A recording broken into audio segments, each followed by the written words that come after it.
Howdy everyone, can you believe it's week 5 already? Hey, I just want to let you know it's been a pleasure having everybody in this classroom, and I like working with everyone. My name is Charlie T. Davis, and what I'm going to do is do my video and give you several of my philosophies that I thought and have learned from this class.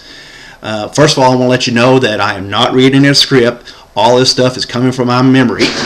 Sorry, I thought I heard thunder. And so if it looked like I'm reading, I'm not actually reading. I'm actually doing this all from here.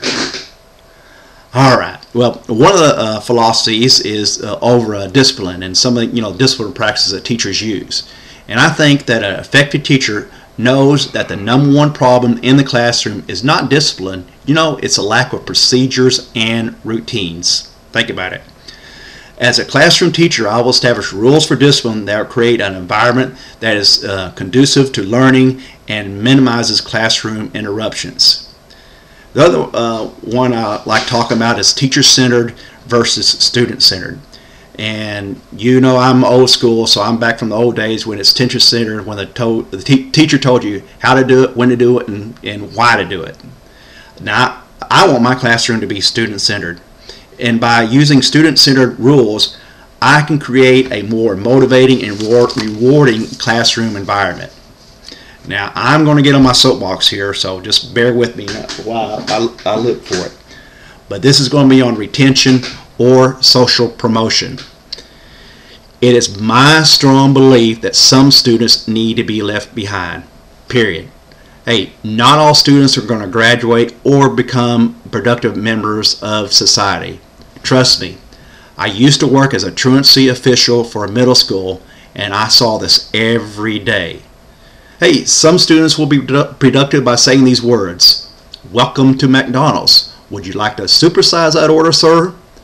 Some others will be digging ditches, cutting our lawns, cleaning our bedpans. There's nothing wrong with that. Some students just need to learn a trade. Now, what I'm going to talk about now is some of the things that are important to me as a becoming new teacher, and I think that's important for teachers in general. And it's very important that as a teacher, I keep up with current research and technology. Do you know the top 10 in-demand jobs in 2010 did not exist in 2004? We are currently preparing students for jobs that don't even exist yet. We need to learn how to solve problems we don't even know are problems now. I need to know what learning practices will help me meet the needs of my students. It may be dangerous to teach the way I was taught back in the good old days. You know those good old days, or some of you may. Shut up, sit down, and get your book out and copy the material to be memorized. Back in elementary school, I thought my full name was, "Shut up and sit down, Charlie, or I'm going to call your mother." A long name, wasn't it?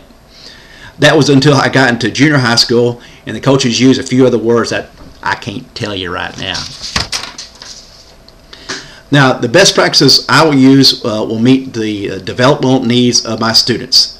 My teaching style will meet the learning, social, and other needs that are appropriate to the developmental characteristics of my students. I will keep my students engaged by having eyes in the back of my head. Johnny, I saw that. Don't do that again. I want to know what my learners' behaviors, strengths, weaknesses, and learning needs are.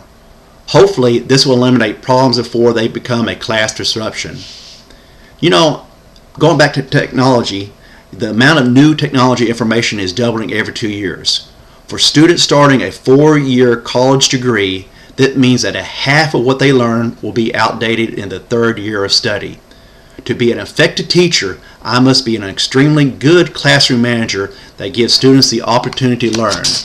As a successful teacher, I should know how to design lessons and lesson plans to help students achieve. I will have my classroom ready and arranged for the physical environment for learning. My assessments and evaluation will help my students continue to progress towards lesson mastery.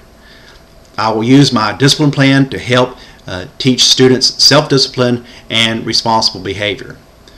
Now, what I'd like to leave you with is 3 quotes that I learned from Harry K. Wong. And some of these I have taken to heart, and I hope you do too. The heart of education is the education of the heart. The depth of your heart determines the height of your dreams. And finally, this is going to bring a tear to my eye. Love is a reason for teaching. It costs nothing, yet is the most precious thing one can possess. Hey guys, we'll see you in the classroom.